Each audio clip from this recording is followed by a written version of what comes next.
The scrap metal recycling industry has always run on hustle, trust, and sharp instincts. This is the podcast for traders and operators who want to get sharper without losing their scrappy edge. I'm Stu Kagan, bringing you insights and stories from the people shaping the future of our industry. This is Born Scrappy.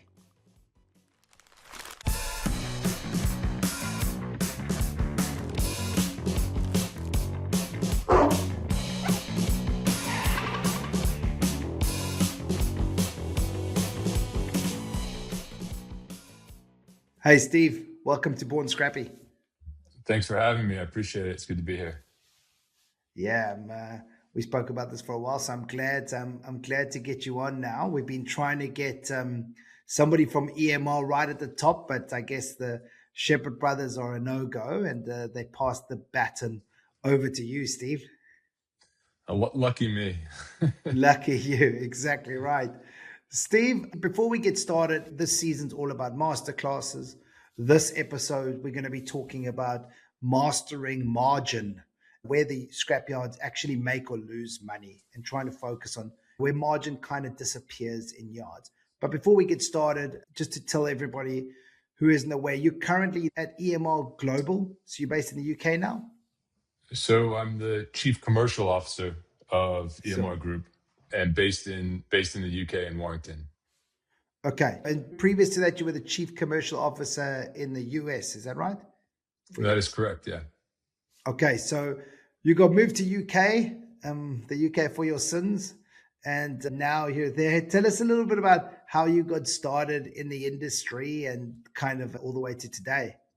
Yeah, absolutely. I started in the industry about 20 years ago now, just over 20 years. But I think like most scrappies, there's a point, it's the point of last resort, the job of last resort sometimes. It was 2 weeks from graduation at university. And I don't think I was a particularly positive contributor to society during my 4 years at university. And 2 weeks before graduation, needed a job. I didn't have a job, hadn't applied for any jobs, and got offered a role in a scrapyard, third generation scrap business in North Philadelphia. So I moved up to Philly right after graduation. The owner of the yard let me live with him because he didn't think I'd make it. He thought I was too soft coming in from university. And then I think to make a point of it, tried to give me the worst menial tasks you possibly could imagine in the scrapyard for the first kind of 6 months that I was there. So unfortunately for him, I loved it. Enjoyed every second of it. Learned a tremendous amount. I think the yard definitely punched above its weight, much like the city of Philadelphia does. And yeah, it was a fantastic experience. So I did that for about 18 months. And then I started a small retail yard in Philadelphia that I think I just hit the timing lottery on. And those yards sold to EMR in April of 2008. So I've been with EMR since then. You know, obviously coming from a small family-run scrap business and getting bought out by a company like EMR, a bit timid, a bit concerned when transaction first goes through about what your future looks like. But I'd say over the next 10 years, I was mentored by Joe Balzano, who's the CEO of the U.S. business today, and had a variety of roles from retail facilities as an analyst for a period of time. And then I moved over into non-ferrous. After a couple of years in the regional non-ferrous business, I took over the U.S. non-ferrous business. Did that for a number of years, oversaw the East Coast, the region, ferrous and non-ferrous, auto parts, deep sea vessel loading, and then transitioned completely into the commercial side of the business maybe 4 years ago now. And then, like you mentioned earlier, the last 18 months, I've taken a group role in the UK and moved my family 3,400 miles to sunny Warrington. There's nothing sunny about that. It's quite an adventure. It's quite a change, right? I mean, you went from family business to large. I don't want to say corporate because you guys still have that privately owned sense about you, but it's a big jump, right? It must have been, very nerve-wracking at the time, I'm sure. Yeah, it's a massive jump and a big difference. I do think that the EMR, as large as it is, you definitely get both a corporate component and a Mm. family-owned component. So it does a really nice job of sitting the balance between the two. There's days you wish it was more family-owned and more scrappy. There's days you wish it had a bit more structure, but I think it walks that peak pretty well. So. Yeah, yeah, that is tough. The company I was with in South Africa, having the same kind of experience. There's certain things that you have to do, which is corporate, and you need that level of oversight and some red tape. But at the same time, you want to be able to make decisions really quickly to be able to operate and have an impact. So That's right. yeah, I get that. Let's jump into margin. Let's start talking a bit about margin. A lot of people, when they think about margin, they just think it's about the market, it's a pricing problem. But really, for operators, it's so much more than that. And it's not just purely the margin you make at the front scale. It's, your yard, your people, the equipment, and those decisions kind of compound over time. When you think about margin, where do you think that people, I guess, oversimplify the word and when they talk about it in the industry? So I think one of the beautiful things about the scrap business is I would separate that question into two, because I think people that have been in the scrap business for a long period of time and have bought and sold scrap, they have the most incredible way of rationalizing any margin on any transaction with the most incredible factors imaginable. So I'd say they use a lack of simplification in order to rationalize what they believe to be the right margin. When you get exposure to individuals with less scrap experience that haven't bought and sold themselves, I would say there's a couple of things. The first is that it can't be top loaded. Margin can't be pushed down from top as a block. I would say that would be the first piece. And as a function of that, you can't set margins. It's very, very difficult to set a margin in any market. And even if you do have the ability to do it, the second you have market movement or competitive forces moving, you're having to adjust and move. So it's not sustainable for any significant period of time. Yeah, that's a great point. It's hard to set margin. You obviously set a buying price, and you can do that if you have hundreds of yards or 10 yards, you can set a buying price, but you can't set a margin because things are constantly changing and your costs are changing as well. So that makes a lot. Just double click on the first part where you were talking about top down blocking. What did you mean by that? I think that there's a tendency from individuals from other industries to look at your cost base, look at the market, and say, based on X and Y, your margin should be Z. Therefore, your sales price less Z equals the price that you should be paying into the market. And I think that it just doesn't work. As a bit of a side note, we've done a lot of studies, but one specifically around the correlation between retail pricing and sale pricing. And there's no correlation that exists. So the sale price and scale price don't have a statistical correlation worth anything. And that's wild, right? Like you say, if you come in from any other industry, all of that can be set from the head office. It's quite easy to extrapolate and forecast because your margins should be known. You're buying widgets, you know the price, you know your overhead, you know your sales price.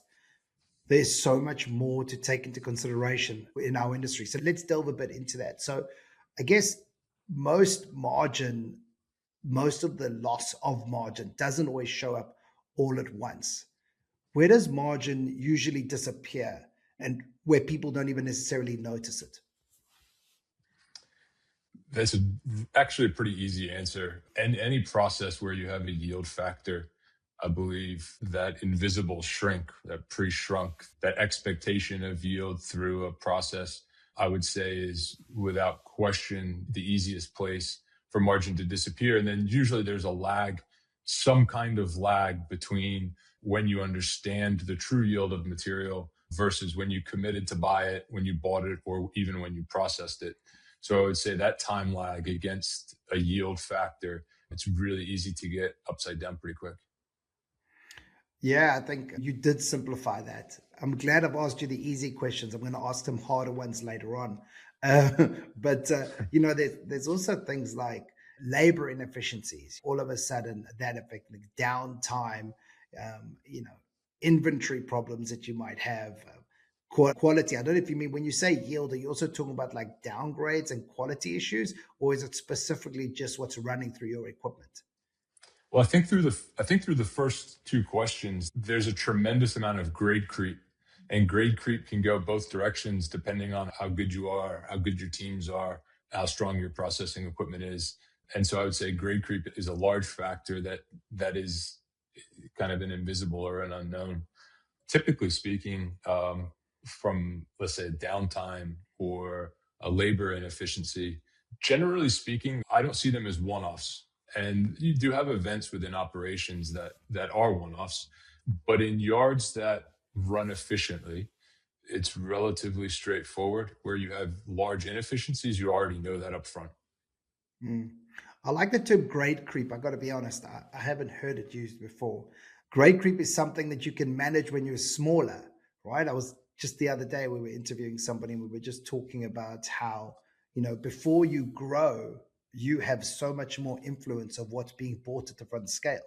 You're so involved, and it's 1 yard, and the owners, knows the customers by name, and he knows what grades are going to come in each day, and he can oversee and make sure, no, that's not the right quality. We should buy it as X.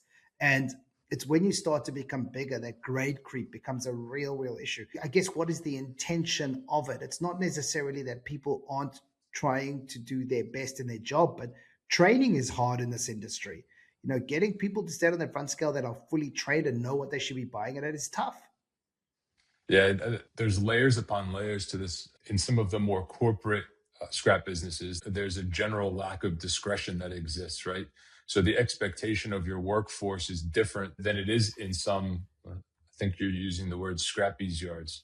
Um, and so I think that grade creep is something that some people encourage and other people discourage, because there's also other behaviors that come from it that in some worlds are less compliant. So I think that there are challenges with it, but it definitely introduces a level of ambiguity to any trade that it's not black and white.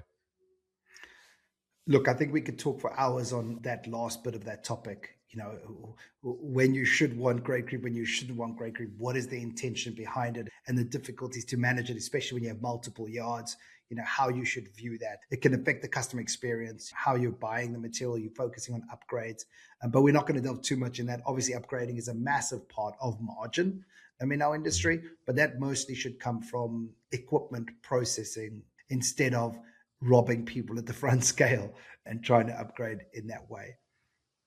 When have you had an incident where there's been some sort of small operational issue that quietly turned into a big margin problem?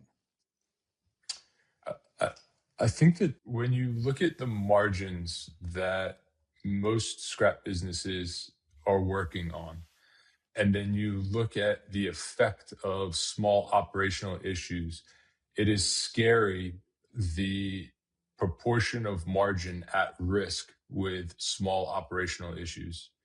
And I wouldn't belabor a small operational issue becoming a large issue apart from where you see inventory loss and you have fraud issues in yards. And I think that is definitely the case there. They generally start small, very difficult to notice. They start to grow a little bit and then they become behemoth issues. But I would say the scarier part is it could almost be death by 1,000 cuts.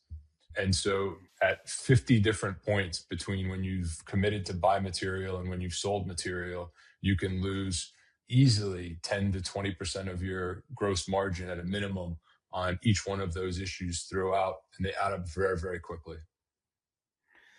We spoke about just the other day, we were speaking about having that sort of data, because when you're a large operation, to have the buyers be aware of what the market is doing at any time is really tough as well. You can track the LME, you can track whatever indices you want. It isn't necessarily exactly what's happening live right now. And the percentages and the discounts can change at the same time. And that's really hard. And that can have a huge effect on the group's margin, that's for sure.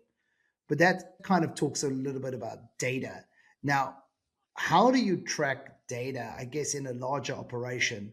You know, what happens when the business doesn't clearly kind of define which numbers actually matter? So what happens when you're not tracking those numbers, and what numbers should you be tracking? Yeah, I didn't mention earlier, but about, say, 6 years ago now, I started on a data journey within Scrap, empowered by Chris Shepard to really explore and challenge the status quo of data within commercial decision making, primarily in the industry. So I spend the vast majority of my time between the buy and the sell, trying to leverage one against the other. And in most cases, utilizing data to do that. Um, I would say that data overload happens very quickly. And so I would directly answer your question in two ways. The first would be that whether it's when you say clearly define, I look at it on one lens and say, well, actually, if you overload individuals with data, they don't know which way to turn. And so that's one of the big challenges, I think, with data today is there's so much data accessible that you can very quickly get overwhelmed with it. The individuals that are driving data have very rarely worked on the sharp end of the business. And I don't mean that in a negative sense, but the most important piece of utilization, in my opinion, of any data is being able to embed it within the organization, taking the specific pieces of data that you want people to focus on and providing it to them in a manner in which they can consume it. And that to me is the key.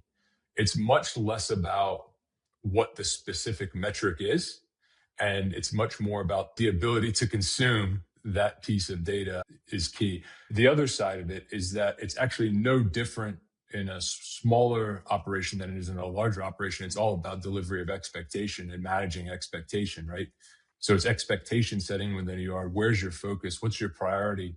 And that's where people creep back into data and creep back into decisions, that the data is only as good as the people that are utilizing it, the people that are managing it, the people that are managing with it, and then using it to help the business as a tool to become more efficient, more knowledgeable, and obviously more profitable.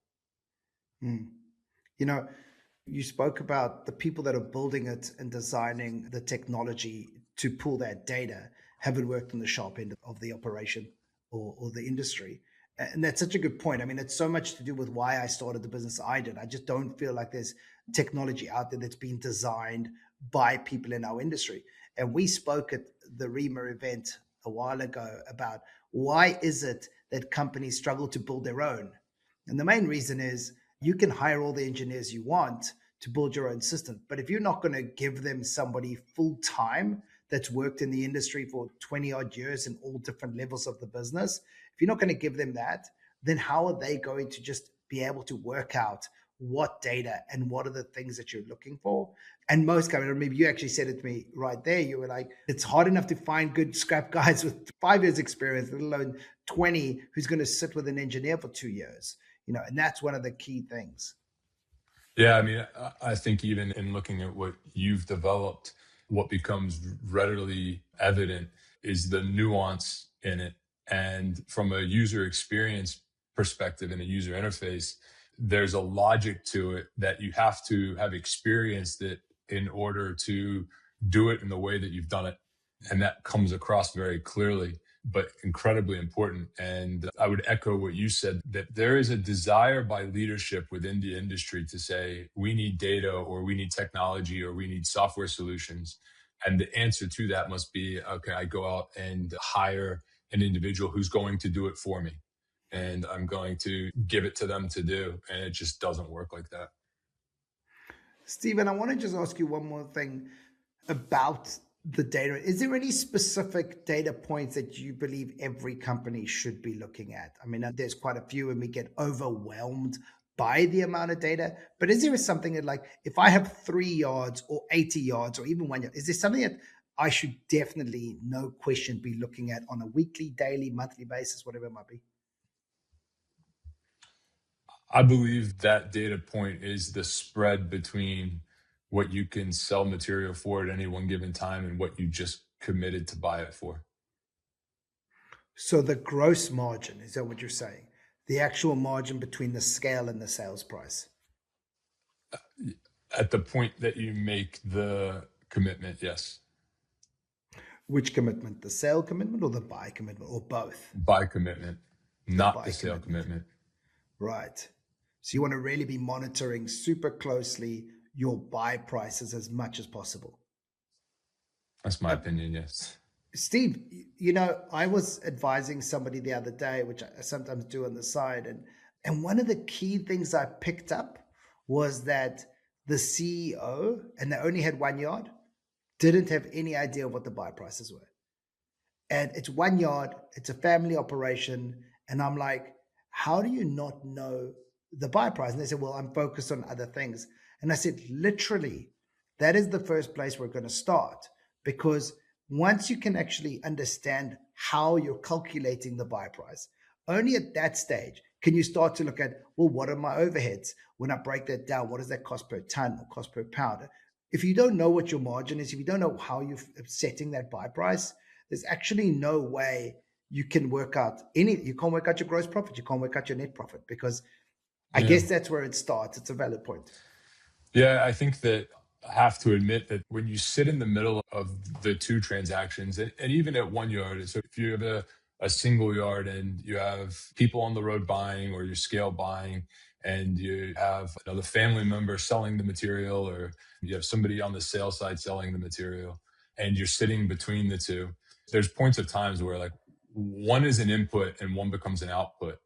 And I've been caught where I didn't know what copper closed at yesterday. There are days where you get caught up in the middle and you're not looking at the input or the output because you're just focused on managing what that middle ground looks like.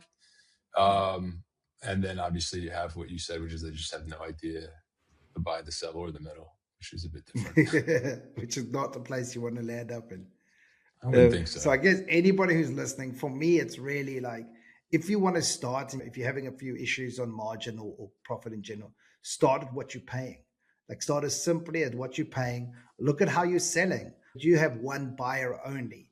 Are you just constantly selling to the same buyer? Does that mean you're getting a market related price all the time? Like, look at that. Look at how you can maximize that, and then roll that down into your operations. Because a lot of people immediately go, I don't make profit. I need to get rid of people. I need to drop my costs, etc., etc. Instead of going, well, of course, you need to look at that. And where is there excess? Where is there fat that you can remove? And how can you be more efficient in the processing of your metal?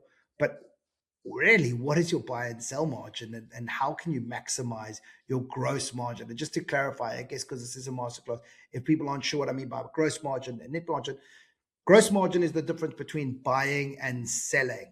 And that's purely just the buy and the sell price. After that, after all the costs, etc., that come off against that commodity, that would then give you your net margin. So when we're talking about gross margin, which is what you, Steve, are talking about in particular now, we're talking about the difference between your buy and your sell. How do you maximize that? You want to sell for as much as possible, buy for as little as possible. But there's obviously competition. There's time you have available to find more buyers and vet more buyers and be comfortable. You also want to make sure you get paid. So it's not just about finding some guy in another country who offers you a good price. Make sure you're doing your vetting, etc., which is something we focused on at Buddy to try and make things easier for people. Steve, is there ever been a metric or something that you just put in place that kind of was like, that changed the performance of the company? I put together a metric and I sent the metric out. It was probably 5 years ago now. And I got a response back from Chris that said, does this add any value to anybody? I love it. And so it's a good question. So while I may not have achieved the best metric ever, I believe in his mind, I achieved the worst metric ever, as he thought it added no value to anybody in the history. Wow. But funnily enough, I actually printed it out. I cut it out. I put it up on the wall in my office. And then as I produce things, I say to myself, who does this add value to? Does this add any value? Because when you get into data, it's absolutely fascinating. And you can go down a million rabbit holes and not know which way is up. And sometimes you forget what your guiding mission is. And so I think it's very important to remind yourself of what that is. I would say as a bit more of a direct answer to your question, but obviously not a completely direct answer to your question because I haven't done that Obviously, yet. because you like a politician. Yeah, Yeah. yeah. I avoid arbitrary benchmarks. I avoid starting with what I want something to be. One of the benefits of being in a large organization is that because of the number of operations that we have, I have the ability to use ourselves as the benchmark. So I can use the core business as the benchmark and identify outliers. So in any metric, I think you have to place it into perspective and you have to present it in a way that has perspective. And the starting place from both a commercial and an operational perspective is yesterday, right? It's where did you come from? Because really what you're looking for isn't an arbitrary benchmark because that really doesn't do much for you, but you're looking for some level of improvement.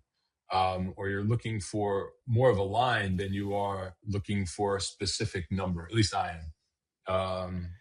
And so I'd say that's what I try to do.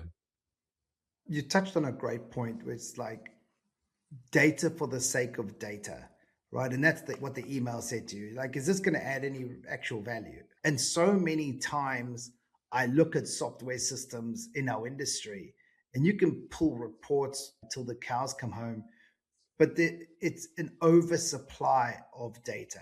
And there's data that you actually are not going to help you turn the dial. I had the pleasure to the last 2.5 years of actually building out something where I got to rethink about what technology should be telling us, right? And I think I showed you the one time, and this is the only episode that I've actually mentioned Buddy like 3 times, but I got to pull data, which I never had before. And one of the things was I always wanted to know who in my yards was the best at loading a container. So who that's operating the material handler, who is the fastest, who's getting the least amount of claims, who's getting the best, most accurate weights in those containers. I was able to come up with a yard app that where you actually made somebody accountable and it tracked their timing, it tracked if there was any claim at a later stage, it also tracked the weights that they got in the box. Because that to me, from running operations, like I want to know that Peter in my yard is the best. So what do I want to do? I want to give him as much as possible to load, but also I want to have him train, John and Tim in the yard to make sure that they are trained and they are learning from him. Also, I can find out, is one guy always putting the least amount of weight or always getting claims? Okay, well, I need to have a meeting with him. I need to have a discussion. So just to touch on the point, like data for the sake of data is not worth it. It's about really finding, like you got in that email, really finding where that data can have an impact and make a difference. I totally agree.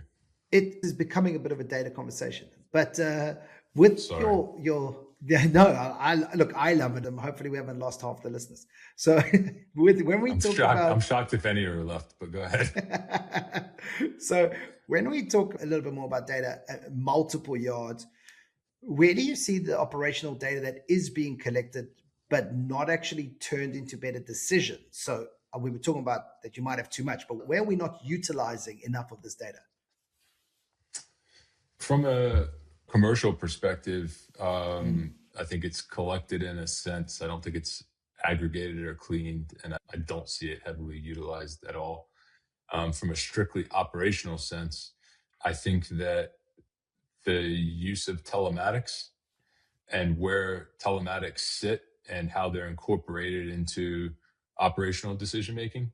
I think one of the challenges you have is when you're bringing together different solutions for different things. So I bought a crane from X manufacturer and it's got a telematics kit on it or a telematics package attached to it. I've got a piece of equipment that has a separate set of telematics attached to it. I've got my trucks on some kind of asset tracking tool. And so I would actually say that it's much less about where you have a single strand of data that's not utilized, but it's more about connecting the dots between the different solutions that you have. So you come back to the solution you were talking about within the yard, and you start to pull in payroll hours and clock in and clock out and number of people on. And then from a driver's perspective, let's say you've got driver's hours, you've got hours driving, you've got time at your yard, time at their yard, time in transit. You have inefficiencies all over the place. And each one of those buckets have an enormous ramification on profitability. But they're collected in different solutions. And so It's being able to pull two solutions together at the same time or multiple solutions together at the same time and draw a conclusion from utilizing them together. AI has solved that. I mean, AI now allows you to pull data from separate systems and get insights that you need. And if you have a software system, which was built in the 80s, you're going to probably have some problems with that. But if you've got a newer software system, it absolutely makes sense to use the AI to find those insights and to be able to put those systems together. Before, we're talking about a lot of manual work trying to analyze each different system and trying to tie them all together. But I totally agree. There is so much information out there. And if you can just collect the right ones and put them in the right place, there's massive amount of efficiencies. And this is more like, I get that it's easy when you have 1 yard. Well, it's easier when you have 1 yard because you can actually see the truck leaving and like, oh, what took him so long to get back? I mean, I remember being in my yard in New Zealand, being like, what took this guy so long? I've been to that customer 100 times. It takes me 10 minutes. But when you have 80, 100, 150 yards, even 10 yards, 5 yards, it becomes a lot harder. And that's where you really need to rely on your systems. I would actually say that when things leave your yard or things are happening outside the fence of your property line, that's where I would focus, even if I was a small operator. So you see the mass balance of the truck left at X time and it came back at Y time, but you have no idea what occurred between X and Y. And so if you were to make it a small operation conversation, it would be about any event that occurs off property. That would be the focus for me, because I think that's where the biggest opportunity is. Generally speaking, where you've got 1 yard, you know every single nook and cranny of the yard and every single activity that's occurring on site. And so generally speaking, you're not walking past the idling material handler that's been sitting there for 4 hours in a praying mantis position over the pile waiting for life to end or something. But when stuff leaves the property, I would say that's the biggest risk that you have. Yeah, that makes sense. Let's understand, what do well-run operations do differently when they talk about protecting margin? So we spoke about buy prices, sell prices, better well-run operations. How are you able to manage that, and what are like recommendations that they should be doing?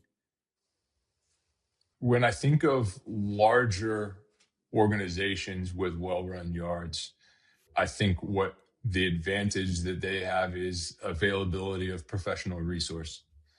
I think that they deploy it really well. Some larger organizations where you have a large compliance team that you're able to draw on as the manager or owner of the site, your compliance is at a very high level. It makes it quite a bit easier. And I would say that is a differentiator for larger businesses. One of the amazing things about coming to the UK is getting access and exposure to both our European and UK based businesses. And take as an example our deep sea loading facility in Amsterdam and Rotterdam as well, but I'll focus on Amsterdam. Um, Through all of my years of experience, you show up to the yard and absolutely flabbergasted at how impressive it is and how impressive it's run. And all of the systems in the world, all of the equipment in the world, it boils down to culture and people culture on site, I think 9 times out of 10. And when you take that example and you say, okay, I find some single site enterprises to be much, much more impressive. And once again, they have the same material handler I have. They have the same friggin' baler I have. They're getting their uniforms from the same place. But it just boils down to the culture, and it boils down to the people within the yard and the inertia that the yard creates. And I don't think you can underestimate the value of culture. I think they say, what does it say? Culture eats strategy for breakfast or something like That's that. exactly it. That's exactly the right one. That's not my favorite quote, but I think that's definitely something I believe in.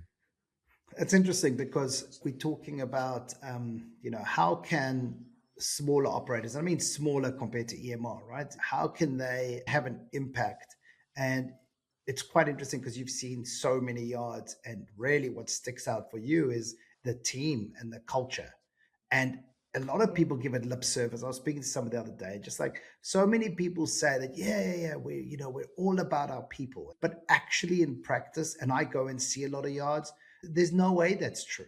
You can just see the guys aren't happy to be there. Yeah, you buy them a pizza once a month. That's not necessarily going to change culture. It's about if they feel a part of something, if there's something bigger than them, if everybody's pulling in the same direction, right? And you have a leader that's motivating people and inspirational and gets people excited to go in the same direction. I just wish I would see more people actually practically do it because, like you said, you can see the impact in the yard. I had a really interesting conversation the other day about whether you can tangibly measure culture.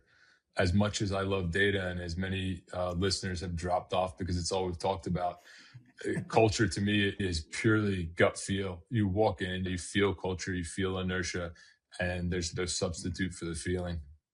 Yeah, I agree. Okay, finish the sentence for me. Most margin loss is not caused by bad markets. It's caused by what? Position management, I think. Ooh, let's double click, go into that. When we talk about margin loss, I think it's a difference between an expected and an outcome or an expected and an actual. And the biggest difference I've ever seen is in position management, risk mitigation. And I think it takes a form at any size company that you look at. The word position maybe takes on a different meaning. So when I talk about position, I'm talking about the amount of inventory I have plus whatever I'm buying minus what I have sold. And that's how I would simply calculate position and whether I'm long or short in a market. And I think that the volatility that we've seen, I mean, take copper, for instance, the massive volatility in copper. If you have your position upside down, you're in a world of hurt. And so I think it's position management. When you said it, I didn't know what you meant at all. And maybe that's because I'm a bit slow. But when you explained it, I think that is an exceptional answer. Position management, position being where you are in the sales process right now for anything. What is your position? And people use that when they're trading. And we've got a great episode with Craig Weber from Middle Exchange where we're going to talk about positions and forward contracts, et cetera, et cetera. And that's really what you're talking about. That makes a lot of sense when we talk about margin. I come from the school of selling before I buy. So having a locked in margin, know what I'm buying against. Absolutely. I've been told this so many times. I just want to say as a caveat, you have to be doing a decent amount of volume to be doing that. You need to be moving these containers or whatever, however you're packing it, often because you can't be loading it over a month. You need consistency. Exactly. Absolutely. But that's exactly what you're talking about. It's about managing that position. Knowing where I stand at any time is the way you lock in your margin, the way that you don't lose margin at any time. And I think you can add one layer of complexity to it because I think the way that you buy against position, and you mentioned it in terms of I sell before I buy as a strategy, but the inverse is also very common. I buy material, I sit on it, and then I sell it. And so, but whatever case is, you've got an expectation of margin or sale price when the commitment is made, or in the inverse, an idea of what you're going to buy relative to what you're going to sell in your scenario. And then when the market moves, how does your strategy shift? How does your approach to buying shift based on the movement in the market? And so it's a slight lens on position management, but I think it has an enormous impact for margin loss if you don't control it properly. Look, Steve, I'm just happy we ended on margin and not on data. So if there were any listeners that were still listening, that we got to tell them a little bit about margin at the end as well. I'm just joking. I think that was exceptional. I think there was a lot on margin, and I think it will open a lot of people's eyes when they hear the word margin. There's so much more to it, and there's so much more they should focus on. But before you run away, every guest gets asked the same 4 questions so we can get to know you a little bit better. So when we next see you, we can be like, oh, yeah, I like the same book as you. So what's your favorite TV series or movie? TV series would be Succession. Movie would be any James Bond. Cool. Big fan of Succession. It's it's amazing. James Bond. Do you have a favorite James Bond, as in the actor, not the movie? Oof. It's a great question. I am not prepared for that question. And the answer is no. I do not. Probably Sean Connery, but I was going to go Sean Connery. So yeah, good work. I thought I was going to be like, do you not know any? Was that just a lie of an answer, James no. Bond? But No, the English people don't like a Scottish James Bond. They want an English James Bond. So there's a bit of got you. I'm learning the intra-island rivalries here. It's kind of like if you were in Philly, you would have been like Sean Connery, no problem. But because you don't want to be lynched in the UK, you're like maybe Sean Connery, but he's a bit too Scottish for me. I'm not political. I'm not a particular political person, but yeah. Oh yeah, so far every question you've said, well, I hear your question, but I'm going to answer it in two different ways. So that's pretty political to me. Okay. What's your favorite place to visit? Since I moved to the UK, back home is favorite place to visit. Very close to my brother, who also works for EMR, and his family, and so my favorite thing to do is come back and see them and see family. Is that Philly itself, or? It's New Jersey, but Philly, New Jersey area, yeah. Have you got a favorite book? I have two. I think favorite lifetime book, Number of the Stars, is my favorite lifetime book. Favorite recent read, let me think. I was particularly entertained by The World for Sale. Yeah, brilliant. Have you read that? Yeah, of course. It's entertaining. The oil entertaining traders. book. Yeah, so those would be, I guess, my two. I liked World for Sale, and I just finished reading Metal Men. I don't know if you've heard of it. Yeah. Also really good. It, it's like the Mark Rich Absolutely. story. And last thing is, have you got a favorite quote? Yeah, like every answer to every question, and we'll finish it the same way. I've got two. One of the guys I have maybe more respect for, or as much respect for anybody in the scrap business, sent me a quote. It's Teddy Roosevelt, Man in the Arena. And I would say that tops the list. The second is my dad growing up. My parents are English, moved to Macon, Georgia from the UK 45 years ago. And for some weird reason, my dad had a quote from Vince Lombardi on the wall about winning. Winning is not a sometime thing. It's an all-time thing. You don't try hard every once in a while. You try hard all the time. Winning is a habit, but unfortunately, so is losing.